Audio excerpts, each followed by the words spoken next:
Okay, so we're going to have a look at our second example of a static rigid bodies question, which is example 8 in page 143 of your textbook. I've just created a copy of the picture that we've got up here, down here, just so that we've got a little bit more space to work with. So we know that the ladder is AB. Sorry, I'll put my A there so we can see it, AB, and its mass M. We know that it's a uniform rod, so the total length of the ladder is 3A, so up here I can put my mass, and that's my mg, and I'm just going to put a reminder to myself down here just to show that that distance there is 1.5A. At the point C I've got load of 2m, so that's going to have a force of 2mg.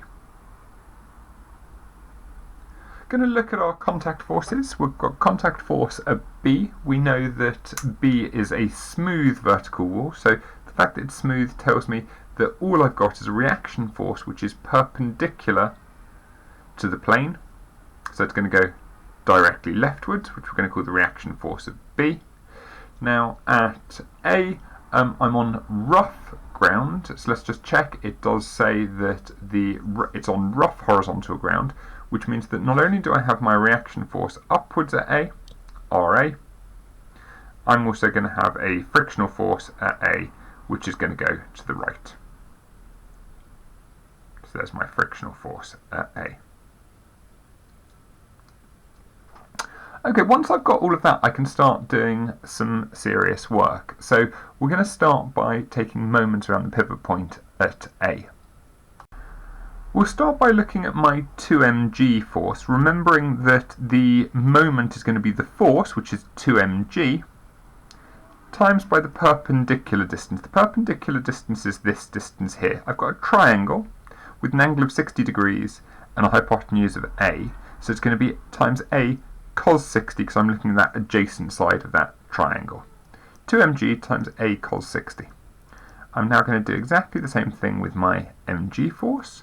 So I've got mg times by, got exactly the same triangle except this time it's 1.5a, again 60 degrees, I'm looking for the hypotenuse, times 1.5a cos 60, and that is going to be equal to RB times by the perpendicular distance. Now let's have a look at the perpendicular distance.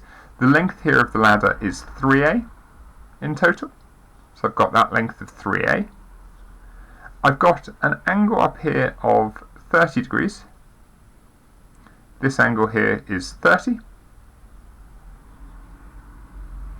So here if I've got 3a, this is my adjacent, so this is going to be 3a cos 30. And that's going to be the perpendicular distance that this force is going to exert on my pivot A, times 3a cos 30. Once I've got that, I should just be able to simplify fairly easily. So I've got 2mga cos 60 plus 1.5 mga cos 60 is going to give me 3.5 mga times cos 60, which is times a half, is equal to 3rb times cos 30, which is times root 3 over 2. I can simplify by timesing both sides by 2.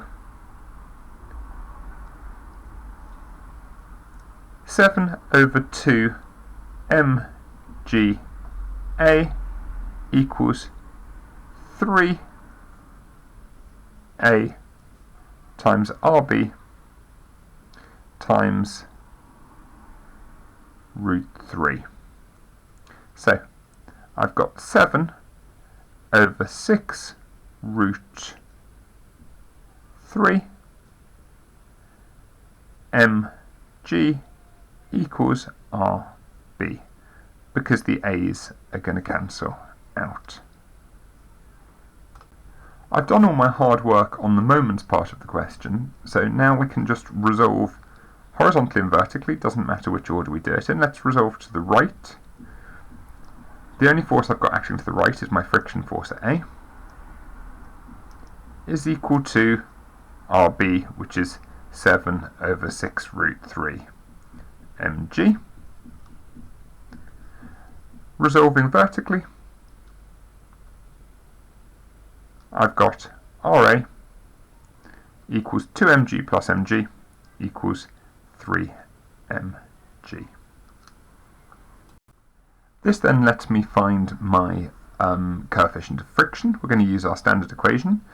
F equals mu r, therefore mu equals F over r, which I'm going to do as a division, which is 7 mg over 6 root 3 divided by 3 mg, which is 7 mg over 6 root 3 times 1 over 3 mg. Nicely, my m's cancel out, my g's cancel out, and it just gives me an answer of 7 over 18 root